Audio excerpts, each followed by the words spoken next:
మరి ఈ ఆత్మలు ఇవి అంటారు కదా! నిజంగానే ఉన్నాయమ్మా. చనిపోయిన ఉన్నాయి. వ్యక్తి ఉన్నాయి. ఆత్మగా మారతాడా? మారుతారు గదా! ఇప్పుడు ఆశలు తీరకుండా కొంతమంది హఠాత్తుగా చనిపోతారు. ఓకే. అర్థమైందా? ఆ ఆత్మ సరాసరిగా పైకి పోదు. మధ్యలోనే తిరుగుతుంటది. ఆత్మ శాంతి కాలేదంటారు కొంతమంది. ఆత్మ శాంతి చేపిస్తారు. పూజలు పునస్కారాలు చేసి, దాన ధర్మాలు చేసి, ఒక ఆత్మ శాంతి కావాలి, పరలోక మంచిగా పచ్చిగా ఎళ్ళిపోవాలి యమధర్మరాజు దగ్గరకని కొంతమంది చేస్తారు. ఆ హుహు. ఆత్మ అనేది మనం చనిపోయినప్పుడే మనలో కొన్ని గ్రహస్థితులనేది, కొన్ని శక్తులనేది ఒక మనిషి ఆ రోజు చనిపోయినప్పుడు అక్కడ ఎన్నో చుట్టుకొనుంటాయి సృష్టికి. అయి కొన్ని తీసుకెళ్ళిపోయేటప్పుడు మధ్యలో కొన్ని వదిలేస్తాయి. ఆ మధ్యలో తిరిగేటప్పుడు అటు పోవాలా, ఇటు పోవాలా తెలియక ఆ ఆత్మ ఒక చెడాత్మగా మారిపోయి అది కొంతమందిని పట్టే కాడికొస్తది. ఆ ఓకే. పట్టినప్పుడే దాన్ని దెయ్యము అంటాం మనం. అర్థమైందమ్మా? మరి దాన్నెట్లా విడిపిస్తారు? దాన్ని ఇడిపించే టైంలో దాన్ని ఇడిపియాల. దాన్ని ఎట్లా ఇడిపియాలి అనంటే దానికి కొన్ని మంత్రాలు కట్టి దానికి ఇప్పుడు పెద్దోళ్ళేమంటారు దెయ్యం పట్టినప్పుడు చెప్పుతో కొట్టాలిరా అంటారు. అవును. అంటే అప్పుడు కొన్ని దెయ్యాలకి చెప్పు అంటే భయం. అర్థమైందా?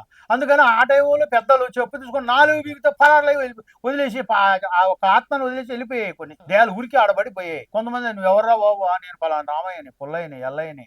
నేనొచ్చా నాకు ఆస్తి తీరలే. ఇక ఈ వ్యక్తి మీద చేరుకున్నా. నాకు తినాలనిపిస్తుంది అని కొంతమంది. కొంతమంది కొన్ని దెయ్యాలకి, కొన్ని ఆత్మలకి అయి కోరుకున్నయి పెడితే తినేసి ఎళ్ళిపోతాయి. వెళ్ళిపోతాయి. వదిలేసి హ్మ్. ఎళ్ళిపోతాయి. కొన్ని పోవు. నేను ఈ అమ్మాయినే తీసుకుపోతా. ఈ హుహు. అమ్మాయి నాకిష్టం. లేదా ఈ అబ్బాయినే తీసుకుపోతా. ఈ అబ్బాయి నాకిష్టం అని కొన్ని మొండిగబడి ఉంటాయి. హుహు. అయ్యి ఆ ఆత్మలకి దాన్ని బందోబస్తు చేసి, దాన్ని కట్టుకట్టి, దాన్ని బంధించి, దాన్ని తీసేసే మార్గాన్ని మనం వెతికి, దానికి చేసే ప్రయత్నం దానికి చేయాల. అప్పుడు అది పోతాయి. హ్మ్. అర్థమైందమ్మా? హ్మ్. అట్లా ఆత్మలనేవి ఉన్నాయి. కంపల్సరీగా అన్నీ ఉన్నాయి. దేవుడున్న కాడ దెయ్యం ఉంటుంది. దెయ్యం ఉన్న కాడ దేవుడు ఉంటాడు. తెలుసా నీకు?